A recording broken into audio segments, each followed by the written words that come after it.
चलिए आइए, हम लोग पढ़ रहे थे JAC model question paper set 1 और मैथ का ऑब्जेक्टिव क्वेश्चन, है ना। वीडियो बहुत लंबा हो जाता है, 40 क्वेश्चन अगर हम लोग बनाते तो आप लोगों को देखने में भी दिक्कत होता है, इसीलिए उसको हम लोग पार्ट पार्ट में बांट दिए हैं, है ना। और वीडियो आप लोग कंप्लीट देखने के बाद ज़रूर चैनल को सब्सक्राइब कर दीजिएगा, ठीक है। उसको लाइक भी कर देना, अपने दोस्त लोगों के पास भी शेयर कर दीजिएगा, ठीक है। तो चलिए आइए हम लोग स्टार्ट करते हैं। देखिए अगला क्वेश्चन हम लोगों का कह रहा है कि 60 डिग्री केंद्रीय कोण और 14 सेंटीमीटर त्रिज्या वाले त्रिज्यखंड का क्षेत्रफल, है ना। एक वृत्त है, मान लेते हैं ये इसका त्रिज्यखंड हो गया, ये वाला पार्ट, ठीक है। ये 14 है तो ये भी 14 और यहाँ कोण 60 डिग्री बना रहा है। तो त्रिज्यखंड का फार्मूला हम लोग जानते हैं कि थीटा बटे 360 डिग्री पाई आर स्क्वायर, है ना।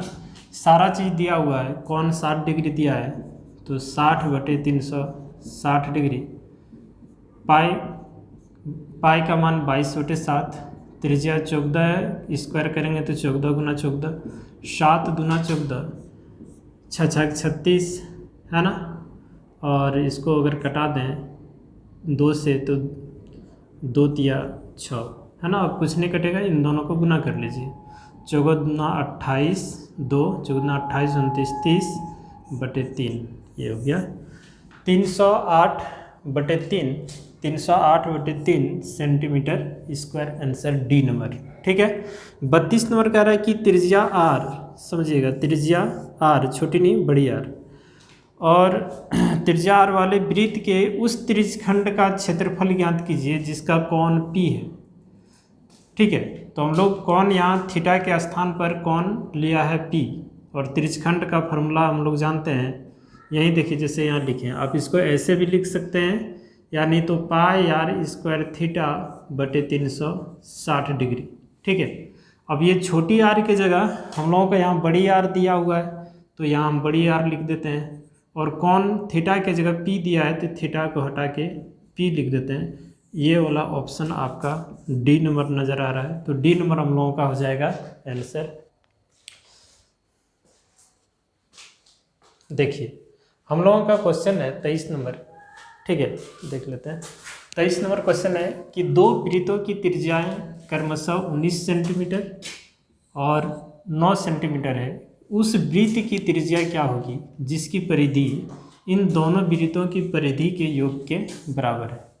यानी कि दो वृत्त दिया है, एक वृत्त ये है और इसकी त्रिज्या हम लोग मान लेते हैं कितना 19 सेंटीमीटर, एक और वृत्त है इसकी त्रिज्या 9 सेंटीमीटर है, और इन दोनों वृत्त की परिधि को खोल के, इसका भी परिधि, ये परिधि होता है और इसका ये वाला परिधि है, दोनों परिधि को खोलकर जोड़ के एक बड़ा वृत्त बना दिया जाए, तो कह रहा है कि इन दोनों के परिधि का योग, ये तीसरे जो नया वृत्त बन रहा है इसकी परिधि के बराबर होगा। इसकी परिधि हम लोग आर मान लेते हैं, त्रिज्या, ठीक है। इसका R1, इसका R2 और इसको बड़ी आर यानी तो छोटी आर मान लेते हैं। इसे परिधि होता है 2 पाई आर, R1 है तो R1, इसका भी 2 पाई R2, है ना। और ये दोनों का जो इसका इन दोनों की परिधि का योग ये बड़ा वाला वृत्त की परिधि के बराबर होगा, यानी कि ये 2 पाई आर, ठीक है। यहाँ से हम लोग 2 पाई कॉमन ले लेंगे तो ये हो जाएगा R1 प्लस R2 बराबर 2 पाई आर, 2 से 2 पाई से पाई कैंसिल, तो बचा R1 प्लस R2 बराबर R, R1 का मान 19 और R2 का मान 9 बराबर R, ये हो जाएगा आपका 28 R। यानी कि जो नया वृत्त बन रहा है इन दोनों का परिधि अगर मिला दें तो नया वृत्त जो बनेगा इसकी ये जो वृत्त की जो परिधि है ना, क्वेश्चन क्या कह रहा है, त्रिज्या क्या होगा, ठीक है। सुनिएगा ध्यान से, ये वाला परिधि यानी कि 19 सेंटीमीटर त्रिज्या वाले वृत्त की परिधि और 9 सेंटीमीटर त्रिज्या वाले वृत्त की परिधि को खोलकर और एक बड़ा वृत्त अगर बना दिया जाए तो इन दोनों की परिधि का योग बड़े वाला वृत्त की परिधि के बराबर हो जाएगा, ठीक है। तो हम लोग क्या किए, यहाँ से 2 पाई कॉमन ले लिए, ये इधर भी कट गया तो बचेगा ये। ठीक है, तो फाइनली हम लोगों का आर का मान निकल गया 28 सेंटीमीटर। ये आंसर 28 सेंटीमीटर। लेकिन हमें ऑप्शन वाला में बनाने की ज़रूरत नहीं है। जब भी इस टाइप का क्वेश्चन आपको मिले कि 2 वृत्त दिया रहे, चाहे 3 वृत्त दिया रहे, चाहे 4 वृत्त, चाहे 5 वृत्त, चाहे कितना वृत्त है ना, अगर सभी वृत्त की परिधि का योग, सभी वृत्त की परिधि को खोलकर और उसको आपस में जोड़ के एक बड़ा वृत्त अगर बना दिया जा रहा है, तो उस वृत्त की त्रिज्या क्या होगा, तो जितने भी वृत्त की त्रिज्या है सभी को जोड़ देना उसके बराबर होगा। यानी कि इसको कुछ करने की आवश्यकता नहीं था। 19 और 9 को दोनों को जोड़ दीजिए, कितना हो जाएगा 8। तो जो नया वृत्त बनेगा उसकी त्रिज्या हमारा हो जाएगा 28 सेंटीमीटर। डायरेक्ट क्वेश्चन में ही कर लेंगे, लेकिन ये बना के भी आपको हम दिखा दिए। ठीक है, तो ऐसे ही आपको काम करना है। अगला क्वेश्चन हम लोगों का है, देखिए अगला क्वेश्चन हम लोगों का है 34 नंबर।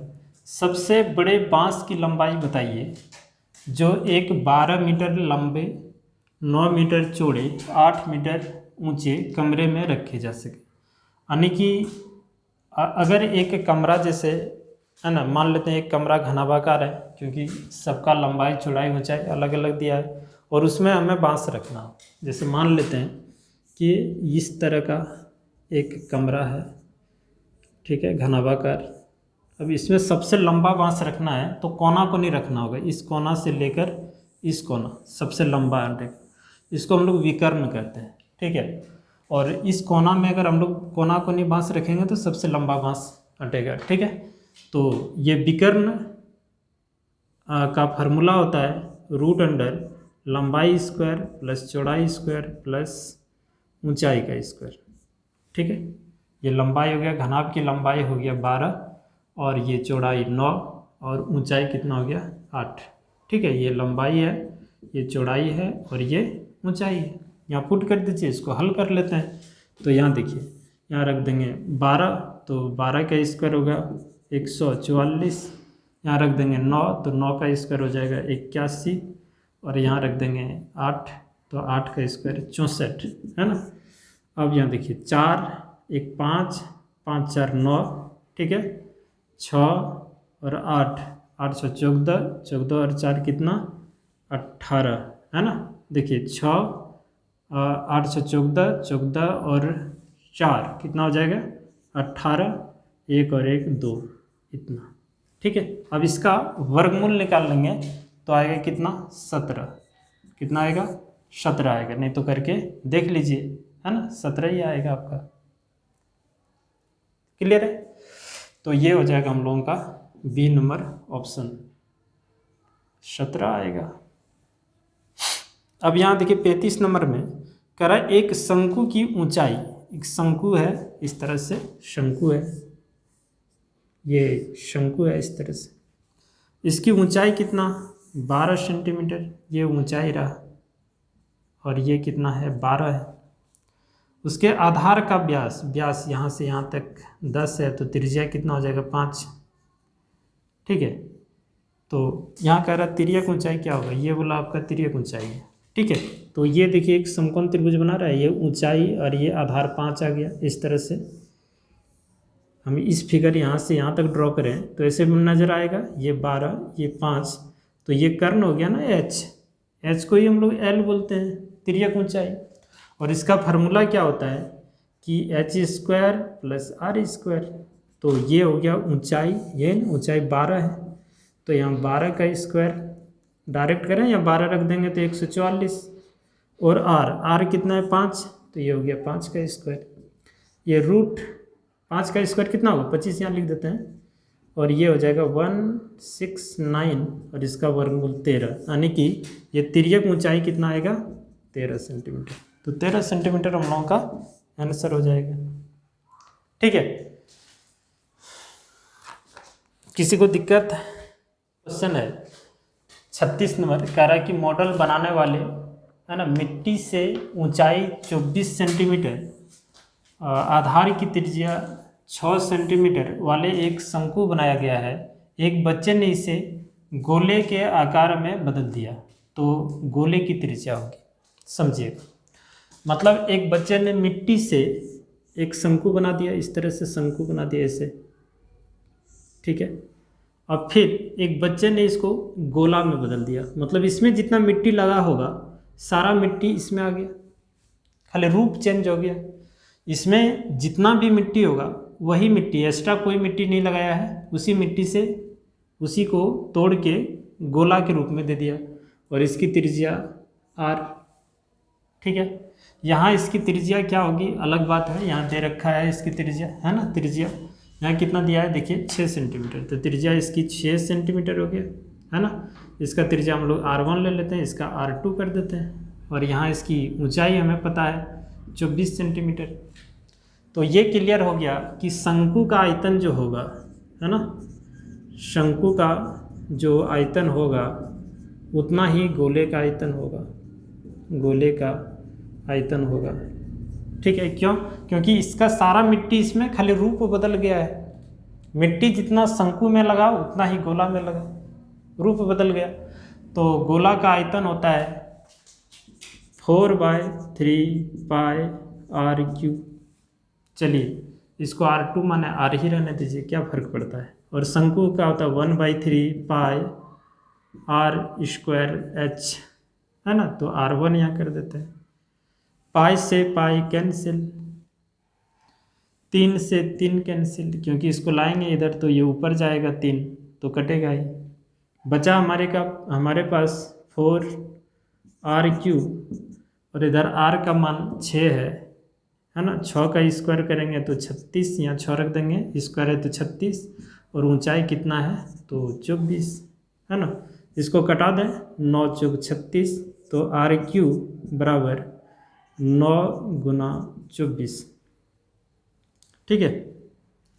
अब देखिए ये 24 आ गया, तो इधर क्यू, इसको भी तोड़ते हैं हम लोग, इसको 3 गुना 3 लिख दीजिए, और 24 को 3 8 24 होता है, यानी 24 को अगर तोड़ दिया जाए 3 गुना 2 गुना 2 गुना 2 ऐसे, यानी ये हुआ। इधर हम लोग करते हैं कि r³ बराबर 3 क्या को है यहाँ 3, तो 3 का क्यू और गुना 2 का क्यू। r³ बराबर इन दोनों क्यू के बदले में ये दोनों आधार अलग अलग है, तो 3 गुना 2 पर पावर 3, ये 3 से 3 पावर कैंसिल, तो r का मान हो गया कितना 3 दूना 6 सेंटीमीटर, ठीक है। तो इसका भी त्रिज्या आपका आएगा 6 सेंटीमीटर ही आएगा, ठीक है। ये क्लियर हो गया हम लोगों का C नंबर आंसर। समझ में आया आप लोगों को। 37 नंबर क्वेश्चन फार्मूला दे रखा है, कह रहा निम्नलिखित में कौन सा संबंध सही है।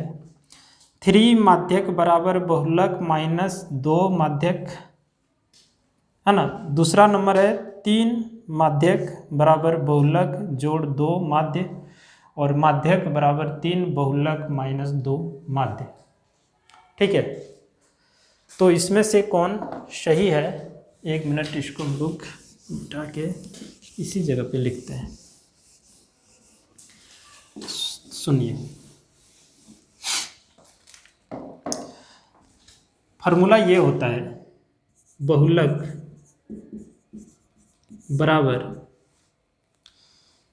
बराबर होता है 3 गुना माध्यक माइनस 2 माध्य।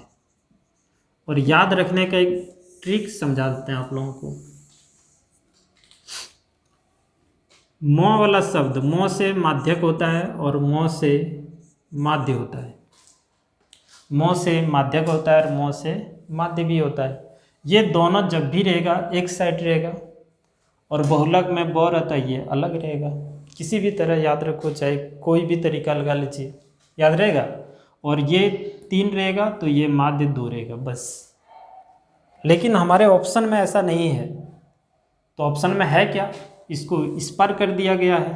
तो 3 माध्यक बराबर बहुलक जोड़ 2 माध्य। अब देख लीजिए ये वाला ऑप्शन कहाँ है ना, कहाँ है।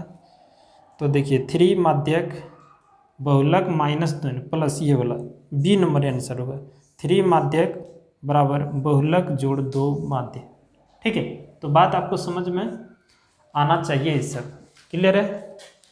अगला और क्वेश्चन 37, चलिए 38 नंबर हम लोग देखते हैं।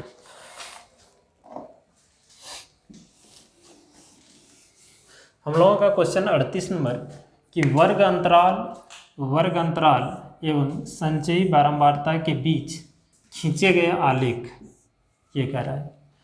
आप लोग एक्सरसाइज पढ़े होंगे, एक्सरसाइज 14.4 है ना, उसमें वर्ग अंतराल और संचयी बारंबारता के बीच जो ग्राफ खींचते हैं उसको हम लोग माध्यक, बहुलक, माध्य, इनमें से कुछ नहीं, उसको हम लोग क्या कहते हैं, त्वरण कहते हैं। क्या कहते हैं, त्वरण कहते हैं। ठीक है, 39 नंबर क्वेश्चन कह रहा है कि निम्नलिखित में कौन सी संख्या किसी घटना की प्रायिकता नहीं हो सकती है। तो आपको एक चीज़ पता होनी चाहिए कि प्रायिकता का जो मान होता है ये हमेशा 0 से बड़ा या 0 के बराबर, या नहीं तो यहाँ ई लिख देते हैं, या नहीं तो 1 से छोटा या 1 के बराबर होता है। ठीक है, ये चीज़ आप ध्यान में रखिएगा। निम्नलिखित में से कौन सी संख्या किसी घटना की प्रायिकता नहीं हो सकती है। तो प्रायिकता का मान 0 हो सकता है, 1 हो सकता है, या नहीं तो 0 से छोटा होगा, 0 से बड़ा और 1 से छोटा हो सकता है। तो चलिए यहाँ देखते हैं, माइनस में तो नहीं होगा, ये तो आंसर हम लोगों का पहले ही कट गया। क्यों कट गया, इसलिए कट गया क्योंकि -0 से छोटा होता है, प्रायिकता का मान 0 से बड़ा 0 के बराबर होता है। ये अच्छा, यहाँ क्वेश्चन क्या कह रहा है कि नहीं हो सकती। ठीक है, हम लोग गलती किए, यानी कि यही हम लोगों का आंसर होगा, बी नंबर जो हम लोग काट दिए, क्योंकि ये प्रायिकता नहीं हो सकती है और क्वेश्चन के अनुसार ये हम लोगों का आंसर होगा। क्योंकि इसको जब आप भाग देंगे, एक बात और याद रखिएगा, प्रायिकता में हमेशा, जैसे प्रायिकता का फॉर्मूला होता है PE बराबर NE/NS। ठीक है, ऊपर से बड़ा हमेशा नीचे वाला होना चाहिए। या तो ये तरीका आप याद रखिए जांच करने के लिए, या नहीं तो ये वाला तरीका याद रखिए, ऊपर से बड़ा नीचे, यानी कि अंश से बड़ा हर होना चाहिए। तो हम लोग देख रहे हैं कि 2/3, ये सब है ना, क्वेश्चन को जल्दी बनाने का एक तरीका है। तो 2 से बड़ा 3 है, ये प्रायिकता हो सकता है। 15% है तो 15/100, यानी कि ऊपर वाला से नीचे वाला बड़ा हो गया। अब भाग दीजिएगा तो 0 और 1 के बीच में ही आएगा, आप देख लीजिएगा। और ये 0 और 1 के बीच में तो है ही, यानी कि 0 से बड़ा है और 1 से छोटा है। ये भी हो सकता है, ये भी हो सकता है, तो कौन नहीं हो सकता, ये। और हम लोगों को यही पूछ रहा है कि कौन नहीं होगा, तो बी नंबर हम लोगों का आंसर हो जाएगा। ठीक है, ये 40 नंबर लास्ट क्वेश्चन हम लोगों का, यदि P यानी कि P प्रायिकता 0.05 है तो E नहीं की प्रायिकता होगी। तो एक फार्मूला और जानते हैं कि PE प्लस PE नहीं मतलब डैश बराबर 1 होता है, और ये PE डैश बराबर 1 माइनस PE, यही फार्मूला हम लोगों को पढ़ाए हैं सर, है ना। और PE का मान कितना है, तो 0.05, इसको आप घटा लीजिए तो आएगा 0.95। ठीक है, इसको घटा के देख लीजिएगा 0.95, यानी कि सी नंबर हम लोगों का आंसर। क्लियर है। तो पूरा model question paper set number 1 पूरा कंप्लीट हम लोगों का हो गया। ठीक है, अब आप लोगों से एक ही रिक्वेस्ट है, अगर वीडियो अच्छा लग रहा है तो उसको लाइक कर दीजिएगा और अपने दोस्त लोगों के पास भी भेज देना है। ठीक है, एक इम्पोर्टेंट बात आज आप लोगों से हम करना चाहेंगे कि एग्ज़ाम के बाद आप लोगों में से जो भी पॉलिटेक्निक का फॉर्म भरना चाहते हैं वो हमारे यूट्यूब चैनल के माध्यम से पूरा कंप्लीट पढ़ सकते हैं। ठीक है, math, physics, chemistry total. Clear है। तो अब हम लोगों का जो है मॉडल क्वेश्चन पेपर सेट 2 का इंतज़ार रहेगा, जब आएगा उसको पढ़ाएंगे। और ये तो ऑब्जेक्टिव हुआ, इसका सब्जेक्टिव अभी बाकी है, तो सब्जेक्टिव भी हम लोग पढ़ लेंगे ऐसे। ठीक है, तो आज इतना ही, बाय।